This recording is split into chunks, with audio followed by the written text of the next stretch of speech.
Hey, campfire crew, let's get it on.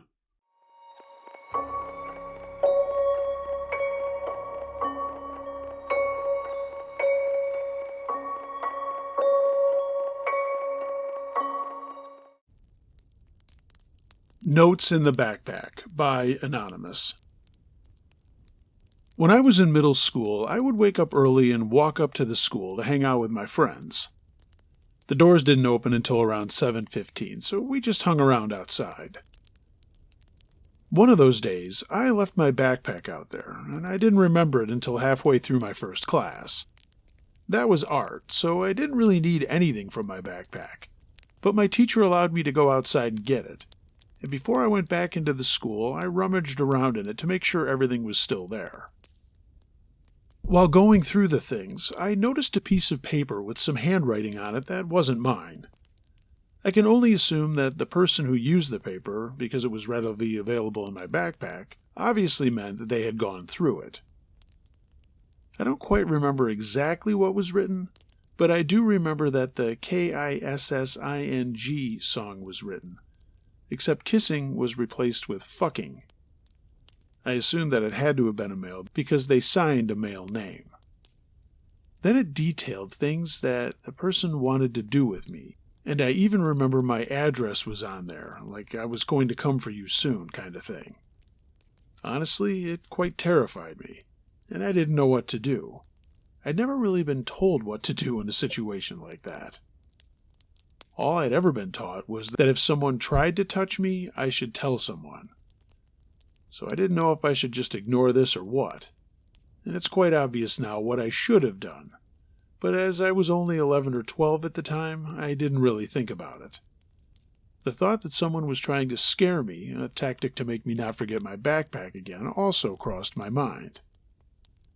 I realize now that only someone sick or sadistic would have done that. If an actual responsible adult had found it, I most likely would have been lectured and told not to forget my backpack outside. But I'm rambling here. There's more to this story. Well, I didn't tell anyone. Stupid, I know. And it was for a stupid reason. I didn't want to get into trouble. And I thought that if I'd told someone, I would get into even more trouble than I would have if I had not gotten a note. Yeah, I don't know where I got my reasoning on that at all. Anyway, a few days went by, and one would think that I would have forgotten about it. But the truth is I agonized over it. Thinking about it made me physically ill, and even now just thinking about it gives me a sick feeling. I was afraid of whoever this person was and what would happen to me if someone had found out. I kept the note, actually, and hid it somewhere in my room. I don't know why. My sister and I shared a room, and our beds were on either side of a big window, and she liked the blinds to be open so that she could see outside. She liked looking at the night sky. The window was always locked, though. I thought it would be important to share that. One day it had rained, but by the evening the clouds had cleared up. The rain is important, though. I'm a pretty light sleeper, and I woke up to a rustling noise. Now, sometimes animals would get really close to our house, so I didn't think anything of it right away. But when I looked up at the window, I saw a man standing there wearing a mask looking in. A mask like somebody would wear on Halloween. He was staring right back at me. I screamed and scrambled off my bed, still screaming. My sister woke up and started screaming as well, whether because I was screaming and I startled her, or that she saw this guy too, I don't know. But as soon as we started screaming, this man turned around and started running away from the house. My parents came into the room and the lights went on, but my sister and I kept crying. It took a while for us to calm down enough to get an explanation out to my parents. By that time, the man was well and truly gone. But my dad called the police, and with our help gave them a description when they came. They took a look around outside and said that someone had been standing right outside my window. I think it was because it was slightly muddy, and they could see that his shoes had made an indent in the mud there. There were apparently tracks leading up to and then away from the house as well. I still didn't tell anyone about that note. I know I should have, but I didn't. I'm pretty sure the guy who wrote the note was the same guy who was peeping through my window. But after that, the police couldn't find anything else and told my dad that if he saw anything else weird, to call them immediately. On the inside, though, I wasn't sure if this guy was finished with me. I'll never know if he is, because shortly after this we moved for unrelated reasons. I'm assuming the guy never found out my new address, as I didn't have any other creepy encounters after that. But boy, what a doozy. I'll never forget that creeper.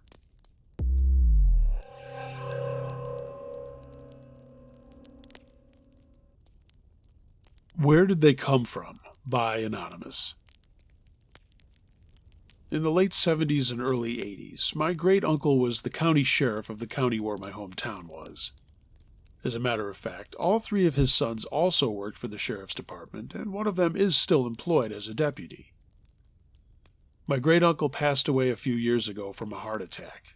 He'd smoked cigars every day for years. And after he retired from the force, he started up a contract security company because he still had that itch to be doing police-like work. At one time, the company itself was very well off in the county, and they contracted security staff to lots of places, mostly factories and our local hospital, but they'd also get offers to do private rallies to assist with high-profile figures that came to that part of the state. It was extra manpower, if and when it was needed. I got a job offer from my uncle just a few days after I graduated high school. The offer was to begin working at our hospital as a contracted security officer. So I accepted, and started in late June of 2002 and worked there for 5.5 years before the hospital redid policies and decided to go in-house with security. They didn't renew our contract. My chief during that time was an awesome guy, and I still talk to him often to this day, because he's just a good person. He's worked for the sheriff, the highway patrol, the regular police department, and he hated dealing with all the assholes around there, so he took the position of head of security for my uncle. My uncle was basically just a pencil pusher at that point, signing checks, etc. So my chief ran the basic day-to-day operations of everything. My chief was a hilarious guy, but when things got rough, he was also no-nonsense, and I'll knock your dick in the dirt type of guy. I worked solely at our hospital and was never sent to any other facilities to work. Our main desk was located in one of the newer buildings, as the hospital had been renovating for a couple of years.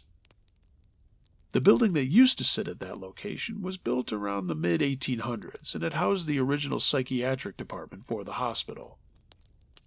Before the late 70s and early 80s, many psychiatric hospitals had very, very poor treatment of patients, and our hospital was no different.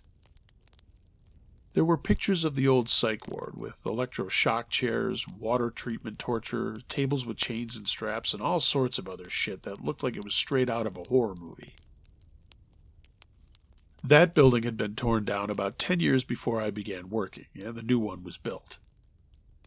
The new building was going to house what would become the Diagnostics, Cancer, and Heart Center, and as I mentioned, I began work in 2002. After about a year of employment, I was at the front desk where our cameras were housed, and I got a call on the radio from my chief, informing all units that a man and woman had been spotted getting on the trauma elevator that was in the building I had just described. That particular elevator was right down the hall from me, so I responded and took the stairs up to the 3rd floor and began scouring for unauthorized people. There were cameras on the floor because the renovations were underway, and no one other than certain staff, i.e. our security and maintenance departments, were to be on the 3rd floor for any reason at all. If you tried to enter the floor where most of the construction equipment was, you wouldn't be able to open the door or elevator, as you needed a key pass to get to that location.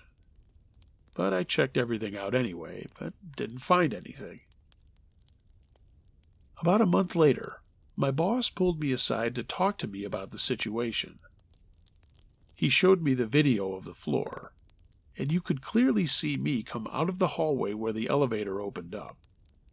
I went around the corner to the right and began walking towards the cameras. The video captured me unlocking, entering, and checking each door in that section of the floor. 2 doors on the right, 3 on the left. And inside those doors were just big empty rooms with drywall hanging up and tons of tools and shit lying all over and nothing else. Basically just being used as storage. But the video didn't stop there. As I came out of the last room, I continued down the hallway, going towards the camera and eventually passing it and exiting through the emergency stairwell and continuing my search on the 2nd floor. About 2 minutes after I disappeared, a man and a woman came into focus coming down the hallway toward the camera. They looked like a typical couple, mid-40s or so. The man was dressed in jeans and a blue sweatshirt, and the woman had an old-style gown that our hospital no longer used. They entered the rooms on the left via the middle door, the door I had just opened minutes before with a key that only security and maintenance had access to. They entered the room, the door closed, and nothing else showed up on the camera. At all, for the rest of the day. Those people never came out of that room, and my boss watched the footage through the next day. Nobody ever left that room. To this day, we still don't know who it was or how it happened. He told me stories of things that he had encountered on that floor after the new building had been built, including having a chair slide across the floor at him as he was coming out of a room on a normal round. He told me that he'd heard his name whispered in his ear, and having something change the stations on his handheld radio on several occasions when he'd enter that floor. I haven't worked there since 2007, and I only know a couple of other people who still work at the hospital. But as far as I know, we were never able to figure out who or what had found its way into that area of the hospital.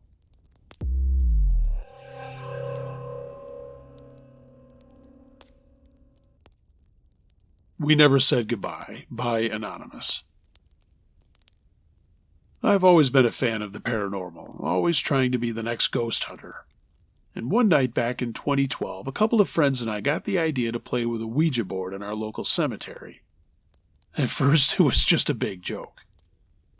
I admit I tried fucking with people by claiming to be Jack the Ripper, or the alleged Penny sisters that have a history in that cemetery.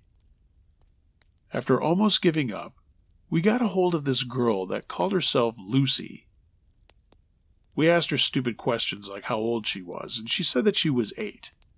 We asked if she was good or bad, and she said both. One of my friends got scared at that point, and said they were done, and left in the only car, leaving me, my girlfriend at the time, and my best friend there in the dark by ourselves. Luckily, my girl only lived about a mile from the cemetery, and my best friend and I both lived on the other end of town. So we hastily left the cemetery and headed to my girl's place. I will say that we all felt like there were eyes on us for that mile walk. My friend and I would take turns walking ahead, while the other would stay back to see if anyone was following us. Never once did I see or hear anything, but I could feel breathing when I started walking. We finally made it back to my girl's house, and I assured her that I'd be back after I made sure my friend was home safe too. I had a feeling that something was very wrong, but I just couldn't put my finger on it. As the two of us left my girl's house, we had to cross a large open baseball field with no lights besides a cloudy sky. My friend stopped halfway through, almost dead in his tracks, and he yelled at me to stop. But I was so focused on crossing that I hadn't noticed him stop walking. Between us was a black figure. How did I miss that? I thought to myself. Both of us stared at the figure, just breathing slowly and totally unable to move. As I looked at it, I could make out a thin smile. And as I made out this strange smile that seemed to hold me in place, the shadow thing giggled and whispered something softly to my friend, but I couldn't make it out. He broke into a dead run and screamed at me to follow, and we started running and didn't stop until we made it to his house. Trying to catch our breath, we both looked at each other, and I asked, What was that all about? And all my friend said was, that thing said that we didn't say goodbye. We sat there for a few minutes, and when I told him that I had to leave, he kept saying over and over, "Don't go." But I had promised my girl that I'd be back. I mean, he begged me to stay, but I told him I had to go. He finally let me leave his house when I said I would call if anything like that happened again, and he made me swear it on our friendship. So back into the night I went, knowing that I had to get back to my girl. And as I ran from streetlight to streetlight, eventually the baseball field was all that was between me and her. So I looked to see if I could sneak by it or around the open field, fearing that that thing would be coming back. There was a forested area around it, and I chose to go that way. It did add a little bit of time, but I felt I could deal with it just to maybe not see that figure again or hear that creepy giggle. But as I started walking through the trees, I started hearing a small whine like a child would make or something like that. Being who I am, I looked around because I didn't know if it really was a child in pain or scared or what. I walked deeper into the trees, following the cry, but as I stopped to look, I saw that figure again, with that strange smile on its face. I could see it a little bit better this time since the clouds had cleared a bit, and it had a face which seemed to have no eyes. All I saw was darkness in the space where eyes should have been, but this thing seemed to be looking right through me, as though I was little more than food to a predator. I can only describe that weird smile as terrifying. I stepped back slowly as this figure in a whispering voice said, "You never said goodbye." I froze. This thing started towards me, growling like a rabid dog, and I turned and ran. And as I did, I could hear its heavy breaths and footfalls running right behind me. With each pound to the ground, it seemed to be going faster and faster, and I got back to the open field and halfway through it, and I turned just to see it point a finger at me and laugh this crazy laugh, the scariest laugh I had ever heard. I finally got to my girl's front step and could still hear it cackling off in the distance. I've never been able to stand the dark since, and my girl and I refuse to live on that side of town anymore. The one friend that ditched us never spoke to us again, and nobody believes my story except my friend and my girl. Oh, we all dropped the paranormal shit, and I burned the Ouija board and put it back in the earth. It had been years without even a hint of that figure that bothered me at the baseball fields, and I've moved a couple of times since. Never really felt like that thing was bothering me wherever I went. I now live in Wyoming, close to the Utah border, and it's been about 6 months since I've been there. She came to me again last night, and this is not a joke. I mean, I have no proof, but I swear it's no bullshit, 100% true. Last night I was upstairs in my man cave playing video games, and I have noise-canceling headphones, so I can only really hear the game. Suddenly, a picture fell off my wall, and it hit the ground so hard I could feel the vibration. I turned, and with where I was, I couldn't quite see anything, so I thought, yeah, whatever. There's nothing around me, I'm home alone. I continued playing, and 10 minutes or so went by when I felt air on my neck. My little man cave doesn't have any windows, so I know it wasn't a draft. This confused me because when it blew on my neck, it made every hair on my body stand up. I mean, arms, legs, back, even my chin. I took my headphones off and decided to listen for a minute and figure out what it could have been. That's when I saw the picture on the ground, and the next thing I knew, I heard what sounded like footsteps running down my stairs. I jumped up and chased it down, thinking that there was someone in my house. But when I got downstairs, there was nothing in any of the rooms. The kitchen light was on, but because I never really had gotten over the fear of the dark since that night, I kept it on. The hall light was on as well. As I looked around, I heard the steps going up this time, and I ran to the staircase and told whatever was making the noise, "Hey, there's no way out from there. You should run out when you can. I was doing my best not to sound slightly scared. At the bottom of my stairs behind the closet door, I kept a bat. So I grabbed it and went upstairs, thinking that I would scare it out by tapping the stairs as I went. About the time that I got to the top, I realized that the whole upstairs was dark, and that I hadn't shut the lights off up there when I went down. I started from my cave, then to the other two rooms, turning the lights on as I went.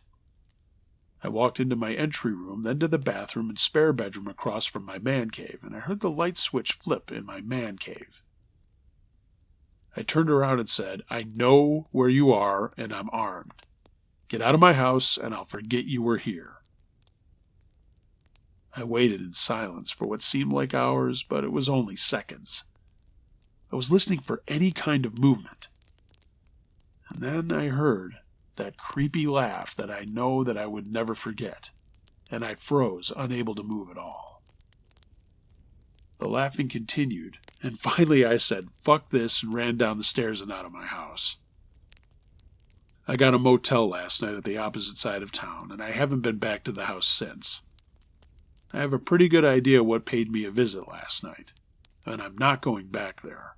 At least, not alone.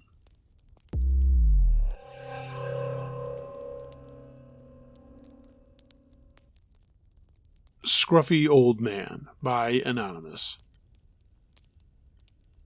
This happened a long time ago. 11 years ago, actually, when I was 11 and my friend was 10. It's one of those what-if moments that's been going over and over in my mind for years. Back in the early 2000s, I lived in a nice house in the country, in a tiny farming village surrounded by fields and woods. It was a great place to grow up as a kid because we had loads of little bins and secret places we could fix up and hang out in. One of those places was a makeshift tree house and trees that ran across the side of a field. One day, me and my best friend Mitch were hanging out there with my new puppy that I had only gotten just a couple of weeks before. We thought we'd take her for a walk through the fields. We were halfway across one of the fields that joined onto the estate we lived on, when we spotted a scruffy-looking older man on a bike. The old man stopped in his tracks when he spotted us and stood there staring for what seemed like a good 30 or 40 seconds. He then proceeded to get off his bike, rested it on a fence, and started walking towards us slowly while smiling. Keep in mind, we were in the middle of a field that's kind of a blind area where no houses face towards. He kept walking towards us grinning. I started to panic a bit due to the fact that I knew what some grown-up people did to little boys from stories that my parents had told me. So I told Mitch to follow me, and we changed direction and started walking sideways across the field. The man also changed direction, following us and picking up the pace. He was now kind of jogging and walking at the same time, if you know what I mean. Alarm bells went off in my head. All of a sudden, a woman walking her dog, a golden retriever, appeared on a dirt path not far from where this man was. As soon as he spotted her, he turned back and ran toward his bike before quickly riding off. I decided we needed to get home as quickly as we could before the woman with the dog left the area.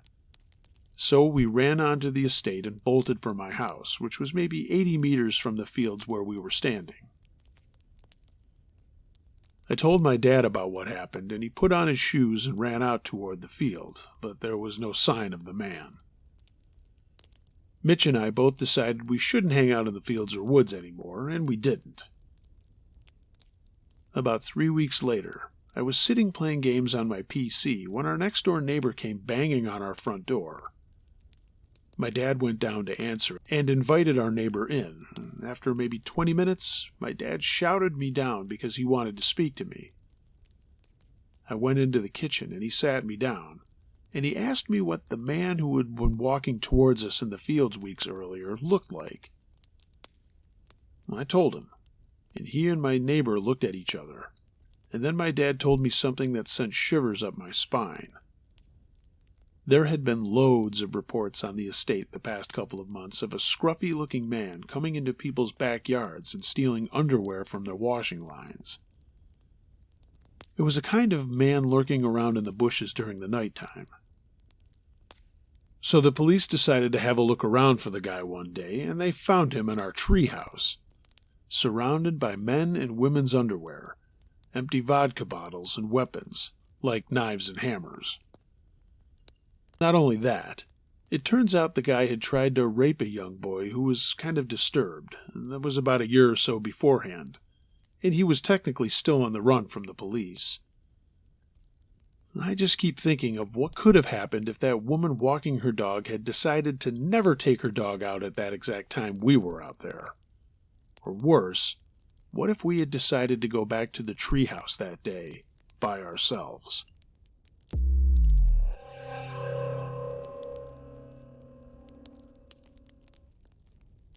Things Were Worse Than They Seemed by Anonymous.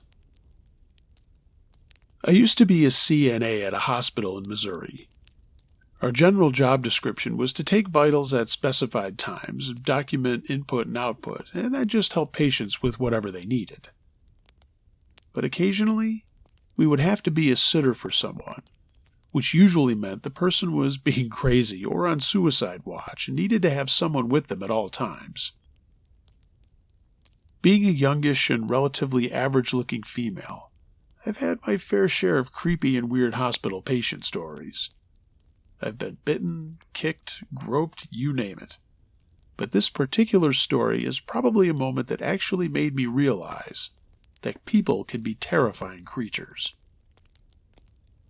The hospital I worked at was hit by a tornado in May of 2011, and sometime after, our behavioral health facility was relocated to a much more secluded area, very close to the border of Missouri and Kansas, though only a few miles from town. You could see all the stars outside out there, and hear coyotes in the distance. I mean, it seriously felt like the scene of a potential horror movie during my smoke breaks when I was out there. I worked overnights, and though I was usually assigned to cardiac, I'd been called over to behavioral health to be a sitter, so I was already a little creeped out just because of that. I remember thinking about what would happen if the power went out and stuff, which actually did happen later, but I wasn't there for that. The biggest problem was that all the doors auto-unlocked, but no one escaped. I got to work upon receiving a report on our patient that I had to sit with. The daytime tech told me this, and I honestly don't know why he even needed a sitter. He was so nice and polite. He called me ma'am and held the door for me and stuff. He did sort of get in a fight with another patient, so that's why he had to have a sitter. But the other patient started it, and he wasn't even there anymore. I told myself, "You're going to have an easy night, girl," and I sat next to the guy and tried to relax. I honestly wasn't that worried about being in the man's area because generally the woman's ward was much more known for causing trouble and having violent outbursts and stuff. Also, in Missouri, most patients are just bipolar or schizophrenic, and off their meds, or maybe even drug addicts and people who admit themselves because they can't afford the help they really need. Again, this guy I was sitting with was really super nice. He was totally polite and asked about my tattoos and enthusiastically showed me the bear that he had tattooed on his arm and stuff like that. As time passed, the night continued to be relatively uneventful, and his bedtime came around 9 p.m. The guy simply got into bed and went to sleep. Sitting in his room, I situated myself on the floor in the corner near an outlet so I could read my Kindle with my back against the wall.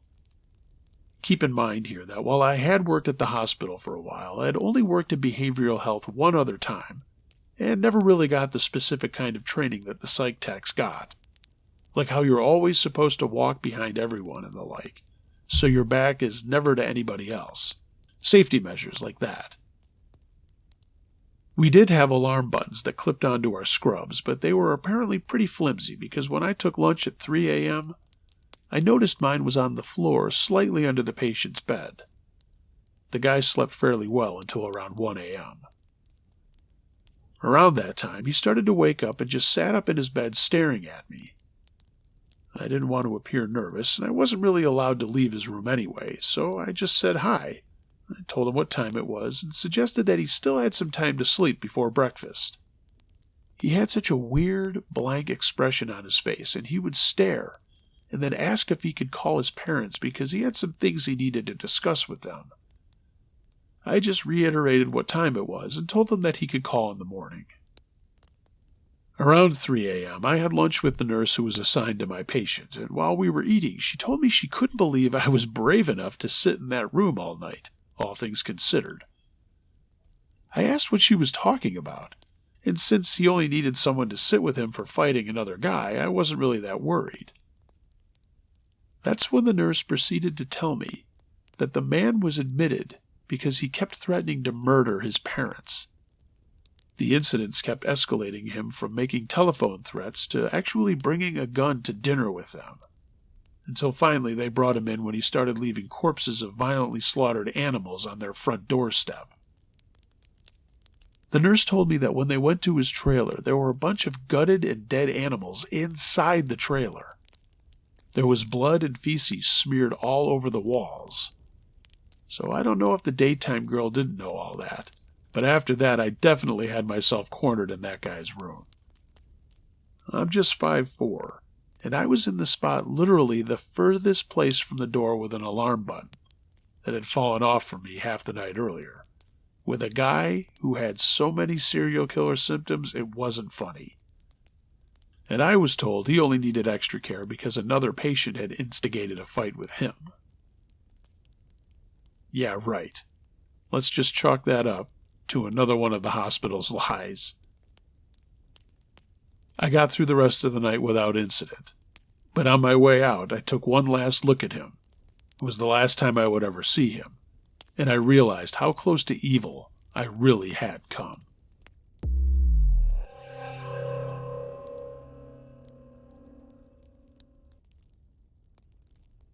The Note Passer by Anonymous.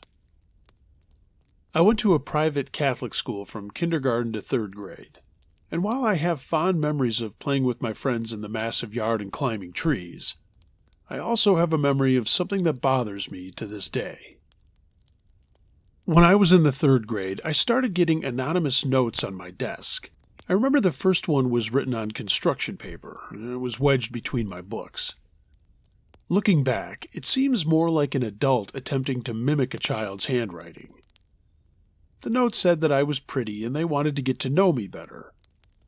I asked my friends if they saw anyone at my desk before class started, and they all said no.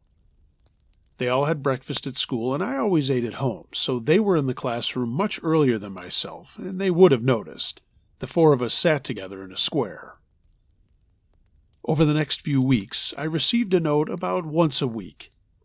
My best friend teased me saying that I had a secret admirer, but the whole thing made me feel wrong. Once these notes were accompanied by oranges, my favorite fruit, or chocolate. Usually I would find the note in my desk and I would crumple it up when no one was looking and throw it away in the trash can in the hall. I asked my friends many times if they were pranking me, and they always denied it. As the months went by, the notes became more sexual and suggestive. They were always written on construction paper, but about a month in, the notes also began to have pictures of women in lingerie cut out and pasted to them. The notes were always short and would say things like, "You're so sexy. I want to see you when you're in your underwear. I bet you look better." And then things progressed to my admirer professing his love and talking about touching me. I was obviously totally freaked out, but I had no idea what to do. I never responded, and I just threw the notes away. My best friend at that time stopped thinking it was funny and seemed just as scared as me. Around that time, I started getting them every day, and it was so unnerving. One day I found one while reaching for my spelling book in the back of my desk, and it fell to the floor, right in front of my teacher. She bent to pick it up, and whatever she read made her eyes go wide. She looked at the note, looked at me, and at the note again, then took a deep breath and told me to see her at recess. At recess, she asked me a lot of questions, like when I started getting the notes, and if I knew who they were from. I told her everything I knew, which wasn't much, and she assured me that I wasn't in any trouble. She went through my desk and found 3 more notes. I guess I'd missed a few. And every time she read one, her eyes got wide and her face got red. She ended up calling my parents in for a meeting, and I still don't know what they talked about. But the notes finally stopped. Or my teacher was intercepting them. I don't really know. But that was a very creepy time in my life.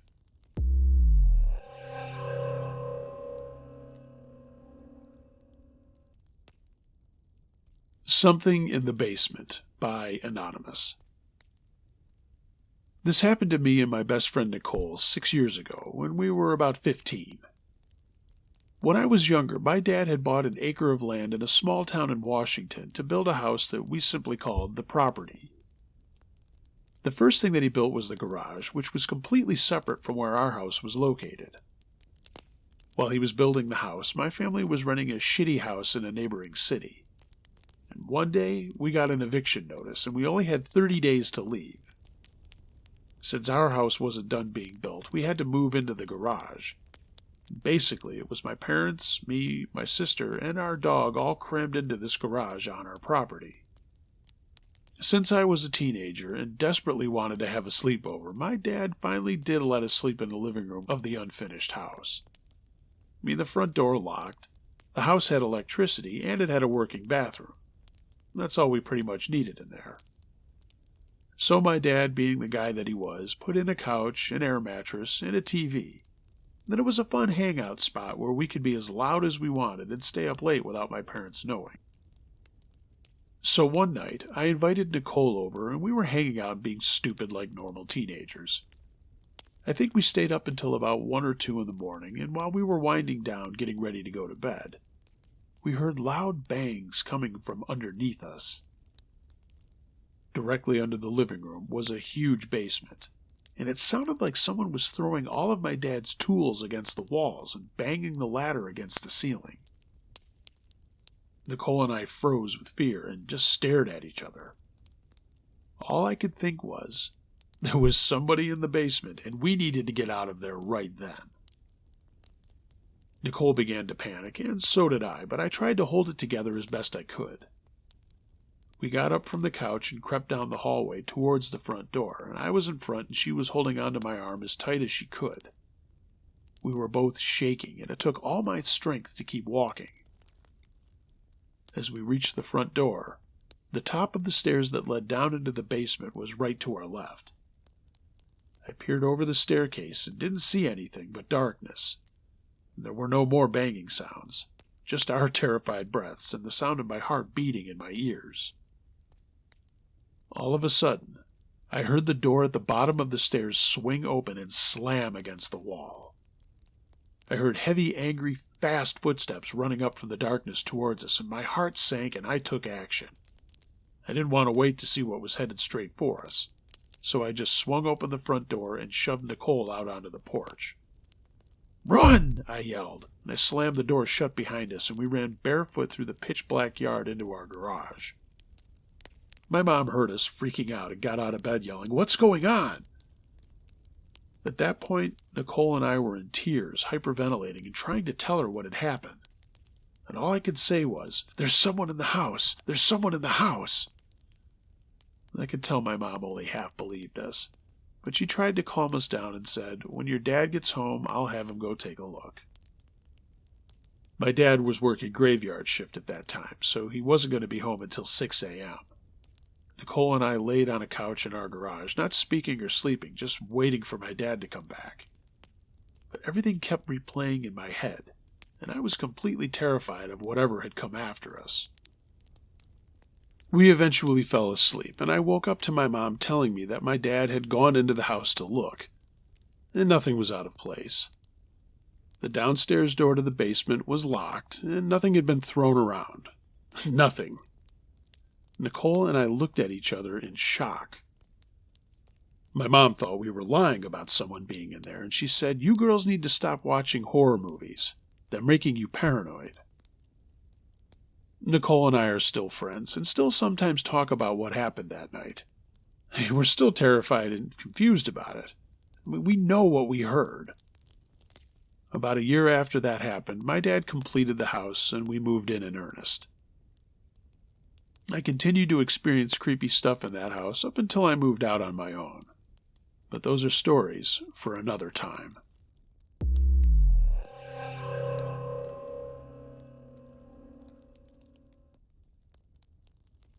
Creepy Night Shift by Anonymous. The hospital where this happened was built around 1998. We got a call that a kid we were looking for was living in an abandoned part of the hospital. The hospital had been replaced with a new facility, and the building was bought by a local university for dormitories back in the 70s. We called the university police and gained entry into the building, so picture this. We had 2 cops and 2 people from my agency all going through this creepy old building with no electricity. We went into the little cafeteria area, and off to the side was an office, and inside that office were gallon mayo jars from ceiling to floor, probably 100 or so of them in the office. They were all filled with urine. Some crazy guy had been living there and storing his own pee, which turns out is a fairly common thing to do with paranoid whack jobs. So I was pretty on edge, and we were walking the halls and looking into the rooms. A lot of the rooms still had old beds and furniture. The nursery still had incubators and plastic baby beds. They're the kind that had the green see-through sides. Just a really creepy vibe. We cleared out the top 4 floors and decided we'd better check the basement area real quick. The basement contained the morgue. The cops turned on their flashlights, and the whole basement was empty except one metal bed with chains attached to it. At that point, one of the cops' flashlights started going really dim, and the other cop's flashlight just went out completely. We were standing in an abandoned morgue with the dimmest flashlight in human history. And obviously this is before smartphones. So we all really quickly went to the double doors, and they were locked. I mean, seriously, they locked behind us when we came in. We could see the other door on the other side of the room, kind of slightly, with some light coming through it. So we started crossing the room, and the second flashlight went completely dead as well. We all started running to the door. Imagine 4 grown men running like scared little kids through a dark morgue. On the other side of the morgue, you could still smell death. I mean, dead bodies have a really weird smell. It's kind of hard to describe, so I'm not going to try. But it turns out that the crazy guy who had been storing his urine had fallen down an open elevator shaft, and his body was still at the bottom. The exit of the morgue was right next to where the elevators were. It was like someone or something wanted us to find the body that night.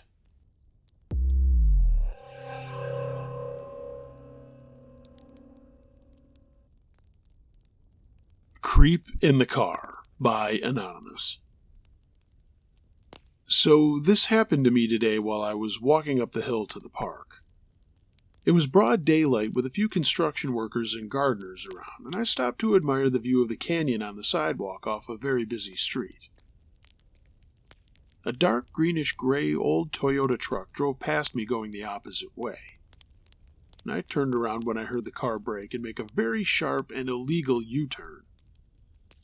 And I watched as the truck pulled right up beside me. A white man in his 50s with white hair, a white shirt, and a German shepherd in the passenger seat was inside. The man leaned over and held his hand out the window toward me. Then he held out 2 pieces of paper with rainbow-colored stripes and funky white text that said "Fun Pass" on them. He whistled at me, grinned, and said, "Hey, come here. These are for you." I shook my head and scowled. "Come here," he repeated, and he reached for his glove compartment with his other hand. He looked to be in a hurry, trying to make his encounter with me as brief as possible. But really, a sick man with sick motives really wouldn't have wanted to have been seen for very long. So I shook my head again and began backing up, thinking of the other kidnappings in my city. where a guy pulled out a gun once he got close to the car and threatened some girls to get in or he was going to shoot them. And this really was quite possibly the same scenario. My heart raced and I gripped my phone, preparing myself to run and scream for help. The man had an immediate change of plan, as though he realized that I knew what his intentions were. It seemed like he cursed to himself, but he hit the gas, did another U-turn, and then sped off down the street. I only managed to get a few numbers off the license plate, but I called the cops and gave them a description. Who knows what his intentions really were, but I think it's pretty evident. Pretty scary for my young self to experience.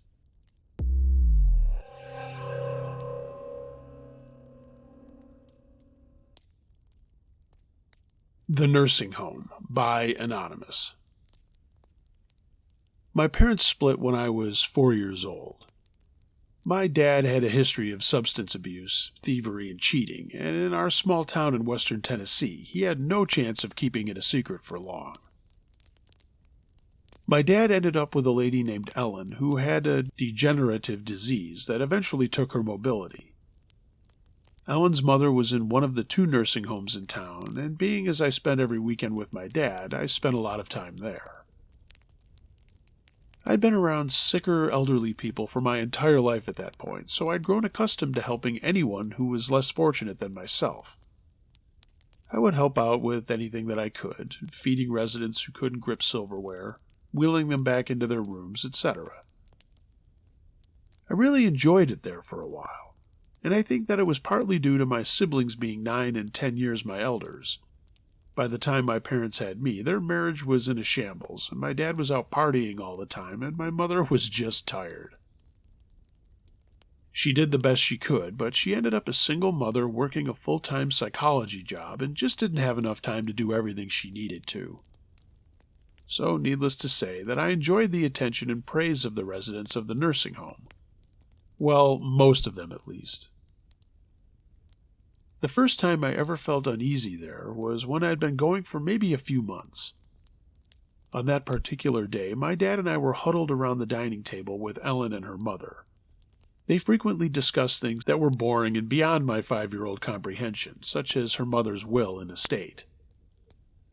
So I was blankly watching the rain pepper one of the floor-to-ceiling windows when Ellen's mother had her fill of dinner.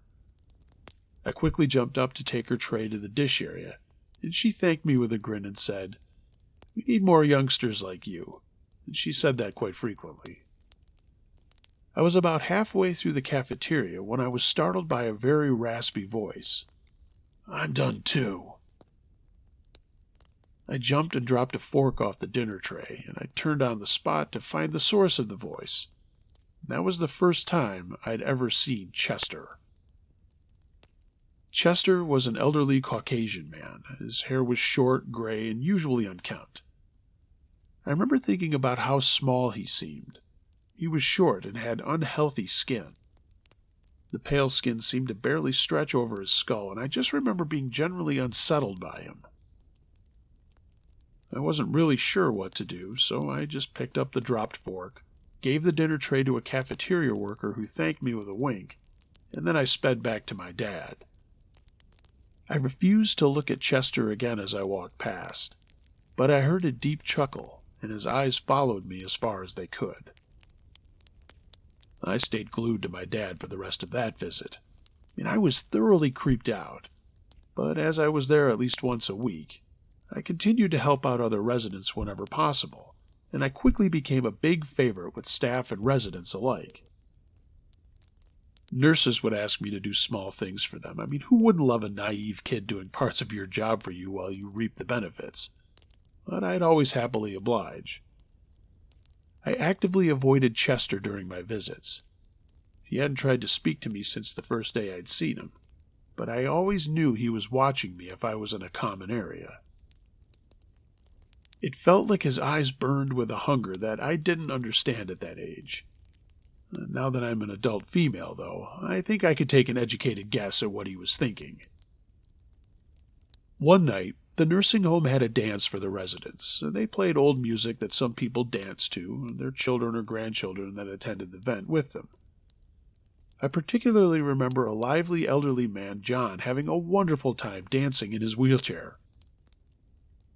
I was enjoying watching the residents in such high spirits and even got to dance with my dad for a while.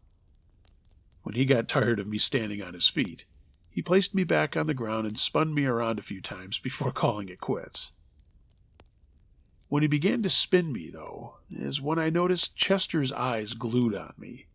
He was just a few feet away. I hadn't noticed him before that moment, but he had a menacing look on his face. It was as if the anger in his eyes was burning holes in my skin. I tried to get my dad's attention, but he only mumbled something about stepping out for a smoke and walked away. I should have run after my dad, but I didn't. I was so afraid of Chester that I was rooted to the spot, and I don't know how long I stood there staring back at him. I don't even think I blinked until he finally said, laughing, "What's the matter with you, girl? You look like you've seen a ghost." I gulped. My 5-year-old brain had no idea what to say or do, and I kept telling myself to run outside to my dad, but I was so terrified of the dark, and I didn't know exactly where he went at that point. "Well, aren't you going to help an old man back to his room?" Chester growled. Everything in me screamed that that was the last thing I needed to do. As I stood there deliberating, a nurse told Chester that his medicine was on his bedside table, and that he should go back to his room whenever he was ready. She then hurried off to the opposite side of the room to wheel another resident back to their bed. Chester looked at me as though his prayers had been answered. "I see you helping out a lot with the patients here, kid. All I'm asking is to be wheeled back to my bed." At that point, my little brain had determined that quickly taking Chester back to his room was the lesser of two evils, compared to venturing out into the darkness to find my dad. I just wanted to get it over with, so I walked quickly over to Chester's wheelchair, and I heard him moan softly as I leaned down to unlock his wheel brakes. Thankfully, the walk to his room was short. When we arrived, I barely pushed him inside and turned to walk toward the windows to find my dad. But Chester quickly stopped me. "I need to be closer to my bed, girl. My medicine and water are over there, and I have to take it now." I was terrified to actually go into his room with him. And I had seen him walking around from time to time and was afraid that he would just stand up and grab me. I pushed him a bit further towards his bed and nightstand. "Closer!" he barked repeatedly, until I was so nervous that I almost pushed him right into the nightstand. He growled almost inaudibly and then sprang up from his wheelchair quickly. When he stood, he turned around to face me, and my horrified eyes looked down to see that he had an erection, although I wasn't totally sure what it was at that age. I ran and finally found my dad, and that night was the last night I ever went back to the nursing home after that.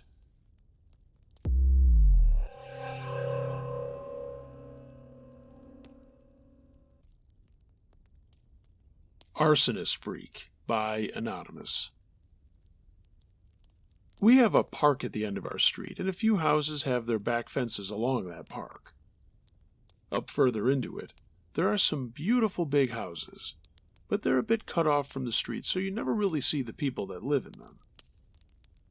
My mother and I knew a few of those people because they would walk their dogs at the same times we would, and we would get into a bit of neighborly chat while the dogs played.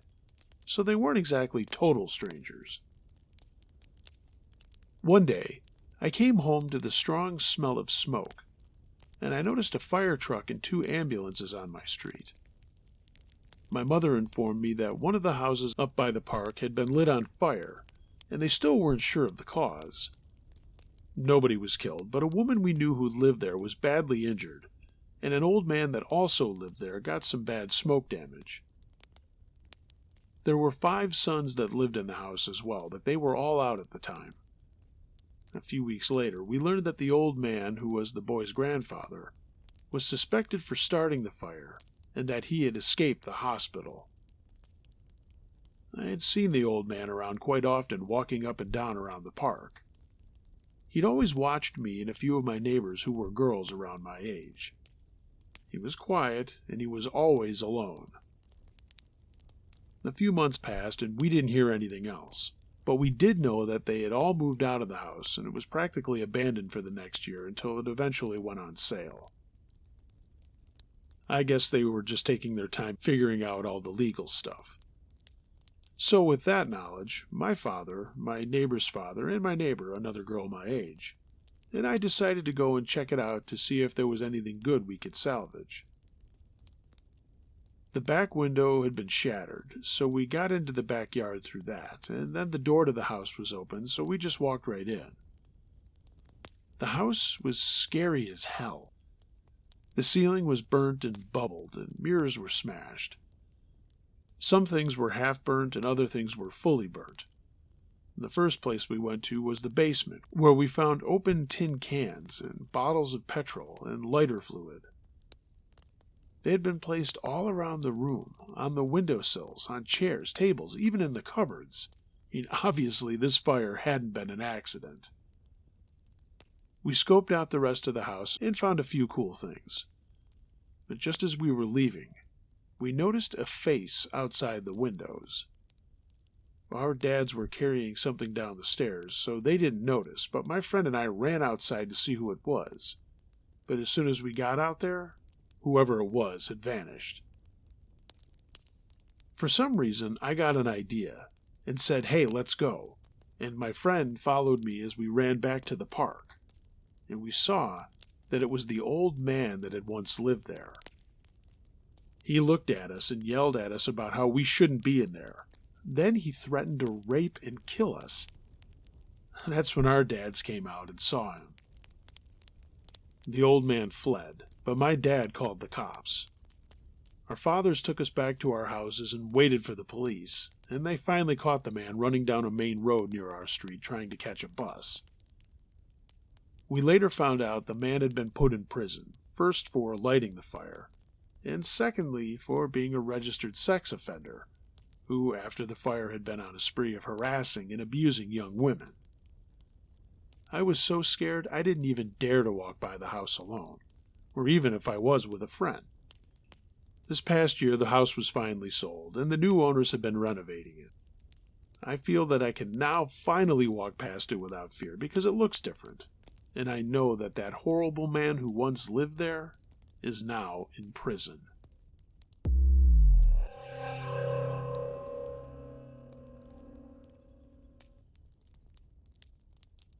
Handing Out Flyers by Anonymous.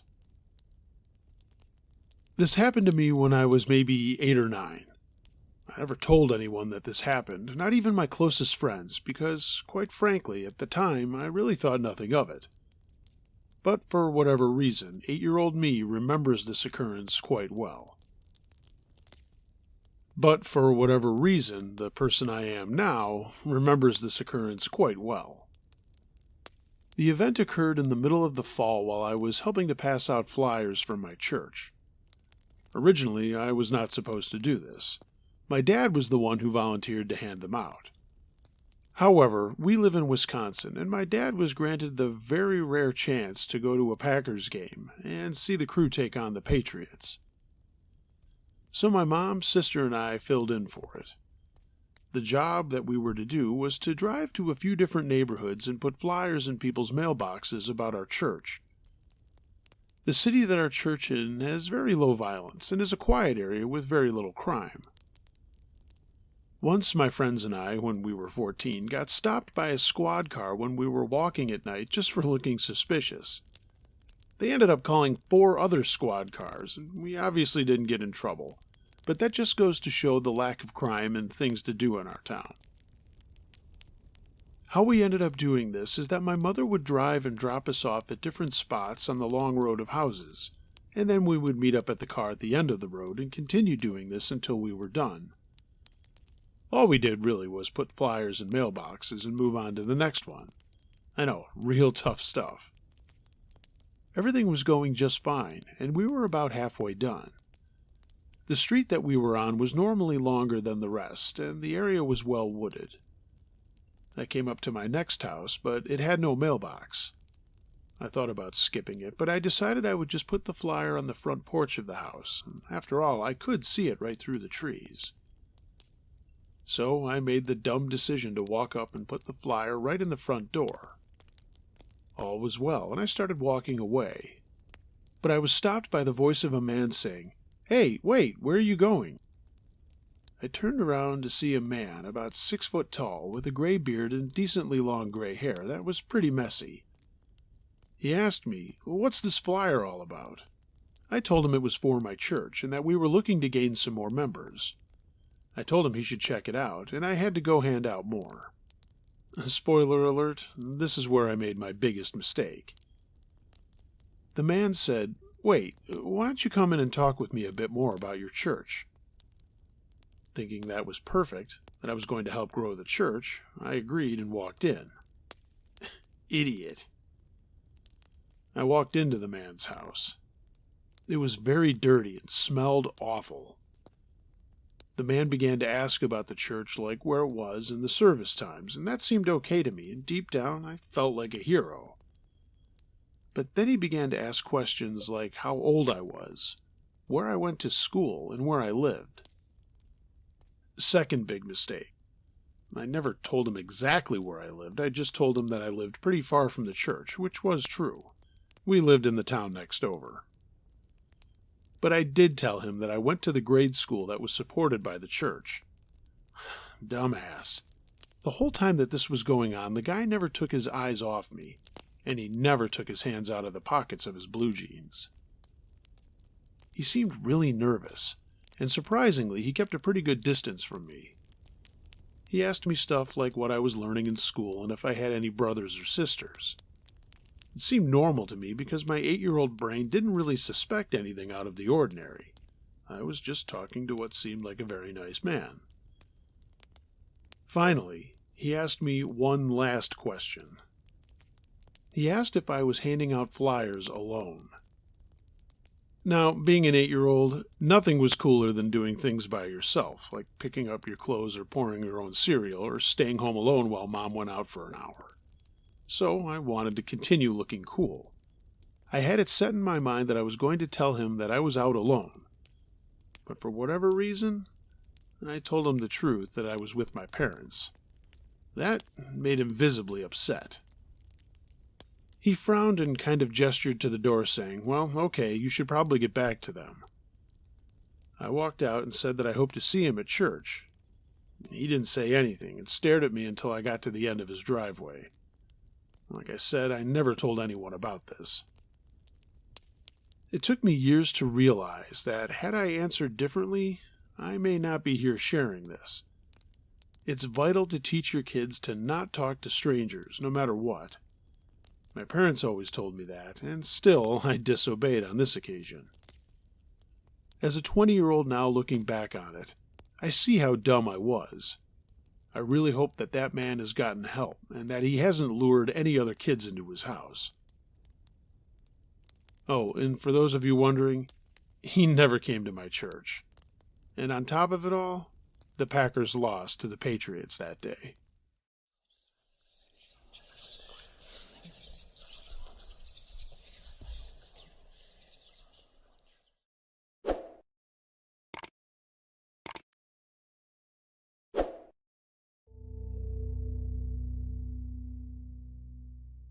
Hey gang, thanks for listening to this episode. If you have a true scary story of any nature you'd like me to narrate, email it to unclejosh.truescarystories@gmail.com. I read them all. Halloween is right around the corner, and if you have a true scary story about Halloween that you'd like me to have on our extravaganza, please send it to me as soon as possible. Final call for the Halloween stories. Can't wait for this year's episode. If you're catching this on YouTube and you like what you heard and saw, give the video a thumbs up. Leave a comment. Let me know what you thought of the stories. And of course, if you're not a subscriber, why not become one? Maybe tell a friend about the channel. I'd appreciate it. All of that does make a difference in the algorithms. If you'd like to support what I'm doing a step further, find a link to my Patreon page. And of course, maybe get some Uncle Josh and Campfire Crew merchandise. There's a link to my TeePublic store in the description as well. Everyone, be excellent to each other. And until next time, be wary of things that go bump in the night. It could be anything. A ghost, a monster, or the guy next door.